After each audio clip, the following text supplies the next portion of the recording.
இன்னைக்கு இந்த வீடியோவில் பார்க்க போகிற விஷயம்னு கேட்டிங்கன்னா ஆஃப்டர் ராவில் என்ன நடந்துச்சுன்றதை தெரிஞ்சுக்கலாம். அது மட்டும் இல்லாமல் அடுத்த திட்டம் என்னன்றதை தெரிஞ்சுக்கலாம். அதெல்லாம் தெரிஞ்சுக்கிறது முன்னாடி நீங்கள் நம்ம சேனலில் சப்ஸ்கிரைப் பண்ணிச்சுங்க. இதே போல் இன்ட்ரெஸ்ட்டாக ரெஸ்லிங் பார்க்குற உங்கள் ஃப்ரெண்ட்ஸுக்கு இந்த வீடியோ ஷேர் பண்ணி விட்டுட்டு தொடர்ந்து பாருங்கள். ராவோட மெயின் ஈவெண்ட்டில் ரோமன் ரிங்ஸையும் சிஎம் பங்கையும் செத் ரொலின்ஸ் பால் ஹீமன் அதுக்கப்புறம் வந்து பால் ஹீமனோட புதிய மெம்பரான பேரன் பேக்கர் இவங்க 3 பேருமே சேர்ந்து அட்டாக் பண்ணியிருப்பாங்க.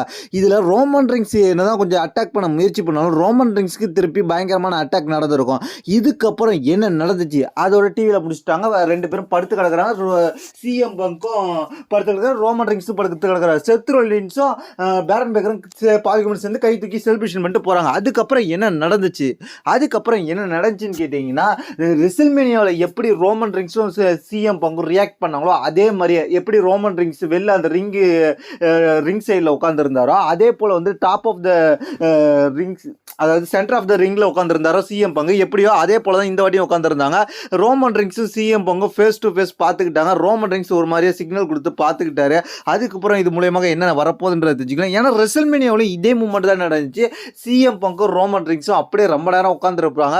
ரோமன் ரிங்ஸும் சிஎம் பங்கும் அப்படியே பார்த்துப்பாங்க.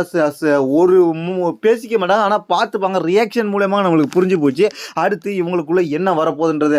அடுத்தபடியாக இவங்களுக்குள்ள என்ன வரப்போகுதுன்னு கேட்டிங்கன்னா, இவங்களுக்குள்ள ஒரு டீம் உருவாக போகுது அப்படின்ற மாதிரி சொல்லப்படுகிறது. அந்த டீம் எப்படி இருக்க போகுதுன்னு கேட்டிங்கன்னா, ரோமன் ரிங்ஸும் சிஎம் பங்கும் டீமாக இருந்து அதுக்கப்புறம் அவங்களுக்கு எகென்ஸ்டாக இருக்கிற செத் ரொலின்ஸ், பால் ஹீமன், பேரன் பேக்கர் எல்லாரையுமே டெஸ்ட்ராய் பண்ண போகிறாங்க அப்படின்ற மாதிரி ரூமர் போயிட்டு இருக்கு. இப்போதைக்கு இவங்களோட புதிய டீம் உருவாக போகுது. அந்த புதிய டீம் தான் அடுத்த கட்ட மூவ்மெண்ட்டாக இருக்க போகுது. கொஞ்ச நாளைக்கு அந்த டீம் இருக்க போகுது அப்படின்ற மாதிரி சொல்லப்படுகிறது. அதுக்கப்புறம் ஃபியூச்சரில் ரோமன் ரிங்ஸுக்கு செத் ரொலின்ஸ்க்கு மேட்ச் வரலாம், தனித்தனியாக மேட்ச் கூட வரலாம். ஆனால் இப்போதைக்கு வந்து ரோமன் ரிங்ஸும் சிஎம் பங்கும் இணைஞ்சு ரோமன் ரிங்ஸ், செத் ரொலின்ஸ் அதுக்கப்புறம் பால் ஹீமன் இவங்க 3 பேரையும் அட்டாக் பண்ண போகிறாங்க அப்படின்றத இப்போதைக்கு ரூமர் போயிட்டுருக்கு. இதை பற்றி உங்களே கருத்து என்னன்றது கீழே உள்ள கமெண்ட்ஸ் பண்ணுங்கள். தேங்க்ஸ் ஃபார் வாட்சிங்.